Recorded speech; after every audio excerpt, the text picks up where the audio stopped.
Hello everyone, welcome to BTM know the truth in 1 minute series. This is video number 141. Bible గ్రంథంలోని ప్రతి పుస్తకాన్ని 1 minute లో వివరించే new series ని మనం స్టార్ట్ చేసుకున్నాం. నిన్నటి దినాన ఆది కాండంను పూర్తి చేసుకున్నాం, అంటే జెనెసిస్. ఈ రోజు మనము నిర్గమకాండం అనే రెండవ పుస్తకంలోనికి వెళ్తున్నాం. ఇంగ్లీష్ లో దీనిని ఎక్సోడస్ అని అంటారు. ఇందులో మొత్తం 40 అధ్యాయాలు ఉండగా వచనాలు అయితే 1 to 13, అంటే మొత్తం 1213 వచనాలు. అంత మునుపు యాకోబు గారి కుమారుడైన యోసేపు గారు ఐగుప్తుకి చేరడం, తర్వాత యాకోబు గారి ఫ్యామిలీ అక్కడికి రావడం, వీళ్ళందరూ మరణించిన తర్వాత ఇశ్రాయేలీల సంఖ్య ఈ దేశంలో పెరుగుతూ ఉండడం, తద్వారా ఐగుప్తు రాజు అయిన ఫరో మిగిలినటువంటి ప్రజలందరూ కూడా ఐగుప్తీయులు ఇశ్రాయేలీలను భయంకరమైనటువంటి బానిసలుగా వారు ట్రీట్ చేయడం మొదలు పెడతారు. ఆ సంఖ్యల నుంచి రక్షించడానికి దేవుడు మోషే అనేటువంటి గొప్ప సేవకుని పుట్టించి వారి దగ్గరికి రక్షకునిగా పంపించడం జరుగుతుంది. 10 తెగుళ్ల చేత ఐగుప్తీయులను శిక్షించి బయటికి రప్పించి ఎర్ర సముద్రాన్ని దాటింపజేసి సీనాయి పర్వతం దగ్గర వారికి 10 ఆజ్ఞలతో పాటు ధర్మశాస్త్రాన్ని కూడా ఇవ్వడం జరుగుతుంది.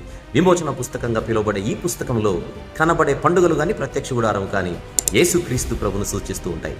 That's it. Thank you very much.